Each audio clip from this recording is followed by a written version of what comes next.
दोस्तों आज जो कॉमिक्स हम पढ़ेंगे उसका नाम है खूनी यात्रा। ये नागराज की कॉमिक्स है और ये सेकंड पार्ट है। इसका पहला पार्ट है खूनी खोज। तो पहले आप उसको पढ़ लेना। इसका पहला पार्ट खूनी खोज आपको मिल जाएगा प्ले लिस्ट में, नागराज का फोल्डर उसके अंदर। ये इसका पुराना ओरिजिनल कवर है खूनी यात्रा का। तो यहाँ तक की स्टोरी हम पढ़ चुके हैं खूनी खोज में। अब आगे पढ़ते हैं। Don you rascal you brute, मरने के लिए तैयार हो जा। नहीं फ्लोरिडा, गोली मत चलाना। नहीं नहीं, मगर धौएं धौएं। फ्लोरिडा ने अंधाधुंध गोलियां बरसा दी थी, लेकिन इससे पहले कि एक भी गोली डॉन को स्पर्श करती, नागराज ने डॉन पर छलांग लगा दी, धौएं धौएं, और उसे लेता हुआ जीप के पीछे लुढ़क गया। चट्टान से उतरकर फ्लोरिडा जीप के पास आ गई। नागराज, इस कुत्ते को मेरे हवाले कर दो, यह मेरे पिता का हत्यारा है। इस स्टैंगन की गोलियां भी शादाद के सीने में इतनी आग भरने के लिए कम पड़ेंगी जितनी 2 साल से मेरे सीने में धधक रही है। स्टैन गन अब नागराज के हाथ में थी। डॉन, बाहर निकलाओ, अब कोई खतरा नहीं है। फ्लोरिडा, अवश्य तुम किसी गलतफहमी की शिकार हो। मैंने आज तक किसी की हत्या नहीं की है। मुझे तो इंसानी खून को पानी की तरह बहाने वाले दरिंदों से सख्त नफरत है। मुझे बताओ तुम्हारे पिता कौन थे? मैं तुम्हारी गलतफहमी अभी दूर कर देता हूँ। अचानक फ्लोरिडा नी हथेली डॉन पर झपटी। नहीं कुत्ते, तूने मेरे डैडी को मारा था। तूने वह खूनी पैकेट मेरे डैडी मेयर फ्रैंकलिन के नाम भेजा था। मैं तुझे जिंदा नहीं छोड़ूंगी। फ्लोरिडा, मेरी बात तो सुनो। अचानक डॉन का जन्नाटीदार थप्पड़ फ्लोरिडा के गाल पर पड़ा। फ्लोरिडा, फ्लोरिडा फूट फूट कर रोने लगी। फ्लोरिडा, खुद को संभालो। मैंने मेयर फ्रैंकलिन का खून नहीं किया। यह काम विलियम का है। विलियम, मैं तुम्हें सब कुछ बताऊंगा फ्लोरिडा। फिलहाल यहाँ से खिसको। अंदर जेलर की जीप गायब होने की खबर फैल चुकी होगी। तीनों कार द्वारा शहर की तरफ बढ़ गए और कुछ ही देर के सफर के बाद अब वे फ्लोरिडा के बंगले पर थे। फ्लोरिडा, मैं तो तुम्हारे डैडी को विलियम की मौत का तोहफा भेजा था। मुझे नहीं मालूम था कि वही तोहफा मेयर साहब की मौत का पैगाम बन जाएगा। आज से 4 वर्ष पहले की बात है। आज की तरह उस समय भी न्यूयॉर्क व शिकागो के अंडरवर्ल्ड में विलियम सबसे बड़ी हस्ती थी। वह न्यूयॉर्क का सबसे बड़ा स्मगलर था। न्यूयॉर्क व शिकागो का कोई भी छोटा बड़ा स्मगलर विलियम के आगे सर उठाने की हिम्मत नहीं रखता था। उन्हें विलियम को हर डील का कमीशन देना पड़ता था। आज हमारे पास अफीम का $2 करोड़ का कंसाइनमेंट आया था, जिसके प्रॉफिट के 50% $30 लाख विलियम साहब के लिए। यह $5 लाख ब्राउन शुगर के प्रॉफिट के। विलियम से गद्दारी करने वाले का धंधा पानी अगले दिन से बंद हो जाता था। धड़ोम। सिर्फ मैं एक ऐसा स्मगलर था जिसने कभी विलियम से हार न मानी थी। मैंने उसे कभी किसी डील का कमीशन नहीं दिया था, फिर भी वह मुझे कोई भी नुकसान पहुंचाने में सफल न हो सका था। लेकिन एक दिन, बॉस, विलियम की रिपोर्ट पर पुलिस ने हमारा माल से लदा ट्रक पकड़ लिया। क्या? डॉन का माल पकड़वा दिया विलियम ने? विलियम का साइमन सिटी वाला गोडाउन ब्लास्ट कर दो। उसके बाद न्यूयॉर्क व शिकागो में अक्सर मेरे व विलियम के गैंग्स की छोटी बड़ी मुठभेड़ें होने लगी। भ्रम। अब जराइम पेशा लोगों ने विलियम से डरना छोड़ दिया था। वे खुली जुबान से मुझको विलियम का बाप कहने लगे थे। टॉम, खड़े हो जाओ। यह जगह डॉन के आदमियों के लिए आरक्षित है। और चिंगारी सुलग उठी। क्या बकता है? जानता नहीं विलियम के आदमियों से बदतमीजी का मतलब मौत है। उसने मैनेजर को हवा में उछाल दिया। लेकिन तभी बार में डॉन के साथी प्रविष्ट हुए। डेंगो, तुम काउंटर पर जाओ, इन्हें हम तमीज सिखाते हैं। इसके साथ ही सबके हाथों में हथियार चमक उठे। जैक्सन, भाग जाओ यहाँ से। विलियम से टकराकर मौत ही मिलेगी। लेकिन टॉम के शब्द अर्थहीन साबित हुए। मौत से हमने लड़ना सिखाए और मौत देना तुम्हारा नहीं, ऊपर वाले का काम है। टॉम व उसके साथियों के हाथों में से रिवॉल्वर निकल गए। धौएं धौएं। लेकिन तभी टॉम ने अपने पास पड़ी एक प्लेट घुमाकर जैक्सन पर दे मारी। अबे देखते क्या हो, तोड़ डालो सालों को। सब आपस में भिड़ गए। डिशुम। जैक्सन उछलकर टॉम की छाती पर चढ़ बैठा। तभी टॉम के दो साथियों ने जैक्सन को पकड़ लिया। तू मेरी छाती पर बैठा जैक, मैं तेरी छाती तोड़ दूंगा।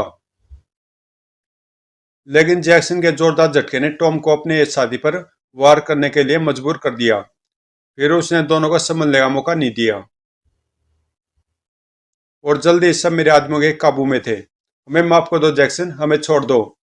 जैक्सन से बचने के लिए टॉम को केवल बार में वह नुकसान की कीमत ही नहीं चुकानी पड़ी, बल्कि बोल हमारा बाप डॉन, हमारा बाप डॉन। लेकिन एक दिन मैंने हिंसा का ऐसा बवंडर देखा जिससे मेरी आत्मा तक कांप गई। वह क्या? उस रात एक बड़े डिपार्टमेंटल स्टोर के सेकंड फ्लोर पर हीरो की प्रदर्शनी लगी थी, जिसमें मेरा माल भी था। तभी विलियम के गुंडों ने धड़धड़ाते हुए वहां प्रवेश किया और एक आग सबको कवर कर लिया। सब अपने हाथ उठा ले, हमें शांति से अपना काम कर लेने दे। फिर सब हीरे लूटकर उन्होंने बंदूक के मुंह खोल दिए। बचाओ! आह! पुलिस और मेरे आदमियों ने उनका सामना किया, लेकिन वे अत्याधुनिक हथियारों से लैस थे तथा हमें दर्शकों को भी बचाकर गोली चलानी थी। सबको मौत बांटते हुए वे वहां से भाग निकले। 3 मिनट की फायरिंग ने 300 लोगों की जानें ले ली थी। मुझे नफरत हो गई हिंसा से, हथियार से और विलियम से। आज से हम किसी की हत्या नहीं करेंगे। मैंने विलियम के सभी ठिकानों में उसे काले कारनामों की एक वीडियो कैसेट तैयार करवाई और एक पैकेट में बंद करके अपने एक विश्वास पात्र को दे दी। लो पीटर, इसे सावधान से मेयर फ्रैंकलिन को सौंप देना। लेकिन वह विश्वासघाती बिकावा निकला। उसने वह पैकेट विलियम के आदमी को बेच दिया। विलियम ने उस पैकेट को खोलकर उसे लेटर बम बना दिया और तुम्हारे घर भेज दिया। ये मेयर फ्रैंकलिन को दे देना। तुम्हारे पिता ने पैकेट पर लिखा मेरा नाम पढ़ा और उसे खोलते अपनी जान गंवा बैठे। भड़ाम!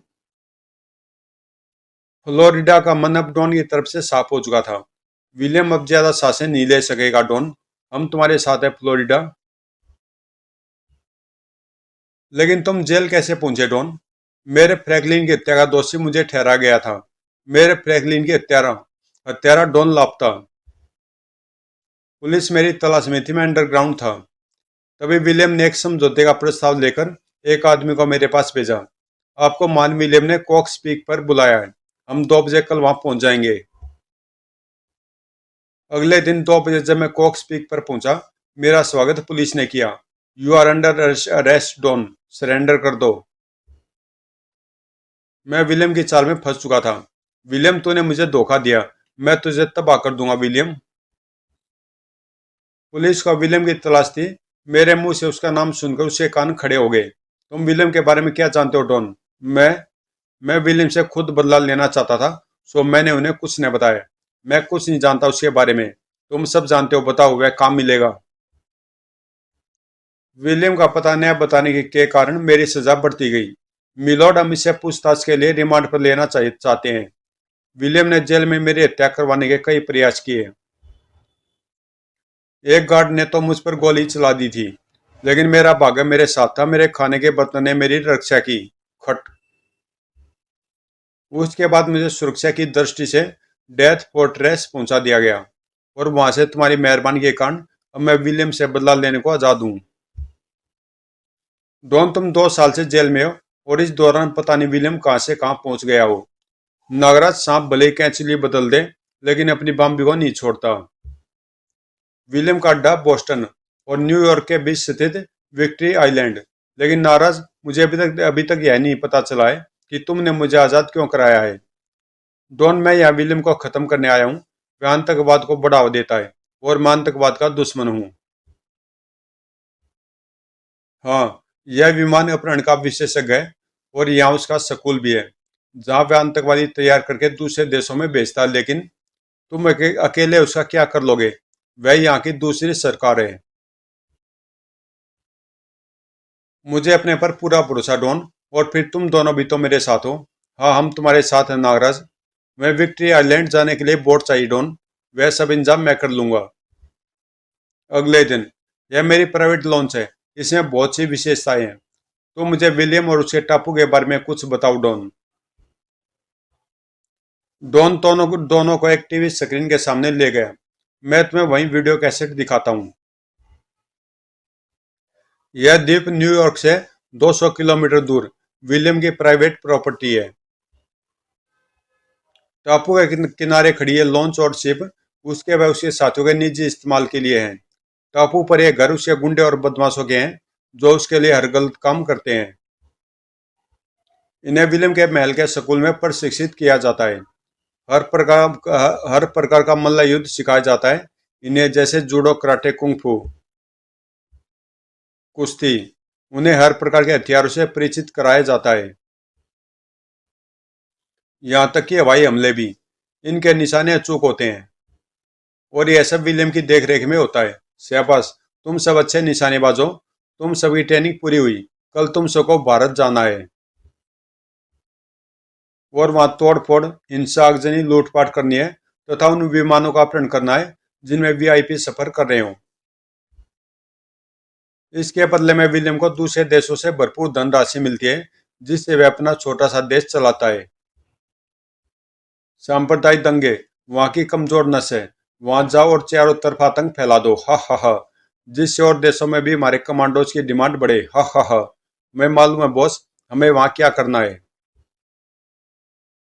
टापू है तीन तरफ रेतीला तट है जहाँ इतनी अधिक सुरक्षा व्यवस्था है कि समुद्री की कोई मछली भी गार्ड्स की निगाह से बचकर टापू पर नहीं आ सकती। और चौथी तरफ एक पहाड़ी, इसी में कई विलियम का हेडक्वार्टर स्थित है। हेडक्वार्टर में उसका पूरा शस्त्र भंडार है और यह ब्लड रूम हेडक्वार्टर में बना सुरक्षा का सबसे बड़ा साधन, जिसमें यह मिसाइल लॉन्चर लगाए जो उन्हें समुद्री और हवाई हमलों से बचाता है। और पहाड़ी के ऊपर लगा यह राडार उन्हें हर खतरे से आगाह करता है। विलियम के ख्याल से राडार पर नियुक्त टेलोकेलाई राडार की सुरक्षा के लिए काफी है। समुद्र की तरफ से यह एक और फौज है जो टापू की रक्षा किसी भी बाहरी खतरे से करने में सक्षम है। अगर इन्हें पता लग जाएगी कि कोई पहाड़ी की तरफ से ऊपर चढ़ रहा है तो ये मिलकर बड़े बड़े पत्थर नीचे लुढ़का देते हैं। और अब तक नागराज विलियम के अड्डे के बारे में मैं काफी कुछ जान चुका था। डॉन, हम कितनी देर में वहां पहुंचेंगे? 3 घंटे में नागराज, लेकिन टापू पर पहुंचने के 2 किलोमीटर पहले ही हम लॉन्च छोड़ देंगे। उसके बाद हम तैर कर टापू तक पहुंचेंगे, क्योंकि टापू के 2 किलोमीटर की परिधि में समुद्र में केवल विलियम की आगे से कोई नौका या विमान घुस सकता है। बिना आज्ञा की घुसपैठ होने पर राडार तोप को सचेत कर देता है। नागराज, टापू नजर आ रहा है, एक बार फिर सोच लो। क्या तुम दोनों इतना तैर लोगे? हाँ। फिर लॉन्च रुक गई। नागराज, ये हथियार ले लो, मान जाओ बहुत काम आएंगे। डॉन, ये तुम दोनों के काम की चीजें हैं, मैं तो खुद एक हथियार हूँ इन आतंकवादियों के खिलाफ। पहले नागराज कूदा, फिर वे दोनों भी कूद गए। तीनों बहादुरी से तैरते हुए मंजिल की तरफ बढ़ रहे थे कि तभी फ्लोरिडा हिम्मत हार बैठी और डूबने लगी। बचाओ, ग्लुप। नागराज आवाज सुनते ही पलटा और फ्लोरिडा की तरफ तैरने लगा। फ्लोरिडा, मेरी कमर पर चढ़ जाओ। फ्लोरिडा नागराज की कमर पर चढ़ गई और कुछ ही देर में वे टापू पर पहुंच गए। डॉन, काम शुरू करो। हाँ, मैं यह एंकर इस गन द्वारा ऊपर छोड़ूंगा जिसके सिरे पर यह रस्सा बंधा है। एंकर ऊपर चट्टानों में अटक जाएगा और फिर हम उसके सारे ऊपर चढ़ जाएंगे। डॉन ने गन ऊंची की और ट्रिगर दबा दिया। एंकर ऊपर पहुंच गया लेकिन खींचते ही नीचे आ गया और लगता है अटका नहीं। डॉन ने फिर कोशिश करनी चाहिए लेकिन नागराज ने उसे रोक दिया। डॉन, वक्त बर्बाद न करो, आओ दोनों मुझे पकड़ लो। और नागरस्सी पहाड़ी की तरफ चल पड़ी। आओ, हम जल्दी ऊपर होंगे। ऊपर जाकर नागरस्सी अपने आप एक चट्टान पर लिपट गई। दोनों ने नागराज को मजबूती से जकड़ लिया और नागराज के झटका देते ही वे ऊपर उठने लगे। नागरस्सी, जो नागराज की कलाई से निकलती है, एक विशेष इशारे पर सिमटनी शुरू हो जाती है जिससे नागराज ऊपर उठता है। कुछ ही पलों में तीनों पहाड़ी पर पहुंच गए और नागरस्सी पूरी सिमटकर नागराज की कलाई में चली गई। नागराज, पहले हम उस राडार स्टेशन को नष्ट करेंगे। अच्छा, चलो। आगे बढ़ते फ्लोरिडा का पैर अलार्म से उलझ गया। ओह! अलार्म की आवाज कुत्तों के अलावा किसी को नहीं सुनती थी। जहां से भी अलार्म की आवाज आती वे वहां पहुंच जाते थे। Woof woof. कुत्तों ने उन्हें चारों तरफ से घेर लिया। Woof woof. ओह, लगता में से किसी का पैर अलार्म पर पड़ गया है। नागराज, जल्दी कुछ करना होगा। इनके भाले विष में बुझे हुए हैं। डोंट फिकर न करो। और गूं गूं।